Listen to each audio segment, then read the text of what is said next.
E mudando de assunto, o Tribunal de Contas da União emitiu nesta quarta-feira um alerta ao governo sobre o risco de descumprimento da meta de déficit zero em 2024. Segundo o TCU, a previsão de receitas para o ano tem sido frustrada, o que deve prejudicar o atingimento da meta fiscal. O alerta foi emitido principalmente por causa da redução nas receitas previstas com o retorno do chamado voto de qualidade do Conselho Administrativo e de Recursos Fiscais. O governo esperava aumentar a arrecadação ao desempatar a favor da União os julgamentos do CARF.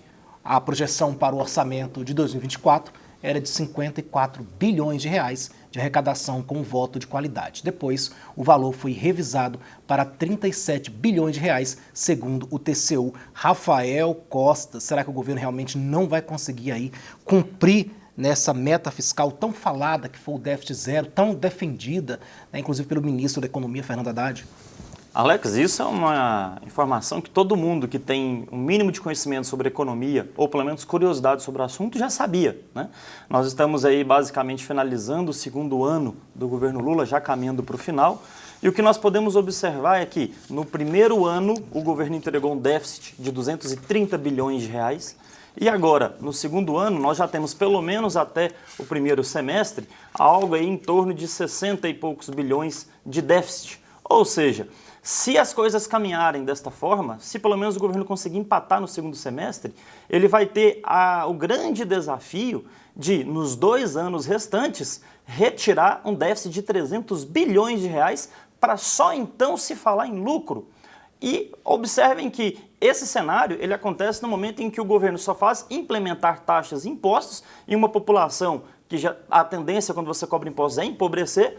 Então, eu não sei, sinceramente, de onde que o Lula vai tirar esses impostos, uma vez que corte de gastos ele já demonstrou que não vai fazer, ele faz inflar o Estado. Para que nós tenhamos aí uma noção do que eu estou dizendo de forma mais clara, o governo precisaria, nos 2 últimos anos, fazer aí um superávit na casa dos 600 bilhões para poder zerar. Então, é uma situação muito difícil.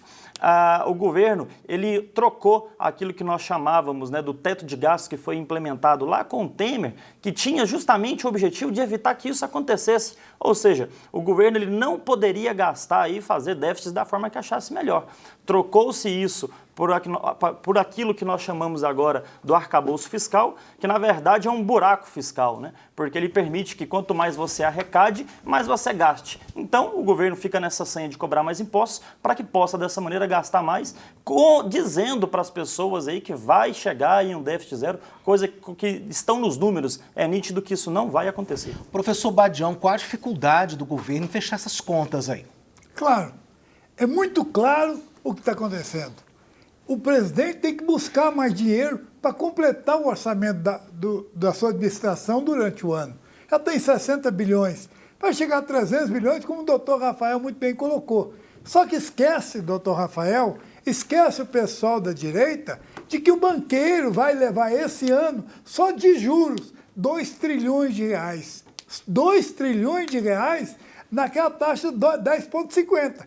10,75 para 2 trilhões e 200 bilhões de reais. Ora, 2 trilhões para pagar juros, o presidente, para poder administrar o país, não tem 800 bilhões de reais, 365 dias no ano. Tem que aumentar o imposto para os banqueiros.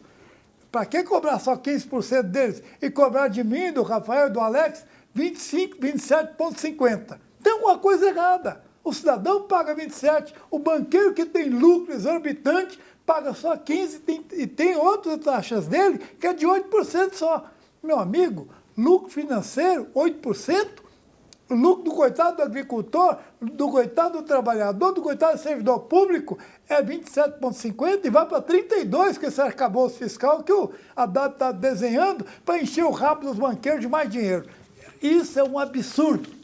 Só para complementar a fala do professor Badião, esses dados que eu trouxe de 230 bilhões e agora, né, o primeiro semestre do ano mais 60 bilhões, é um déficit primário, ou seja, ele desconsidera os juros em cima das dívidas do governo. Quando nós fazemos análise incluindo os juros, essa dívida ela já bateu 1 trilhão de reais. Tá certo. Agora são exatamente 8 horas e 9 minutinhos. Queremos agradecer a você que sempre mandando mensagens aqui para nós.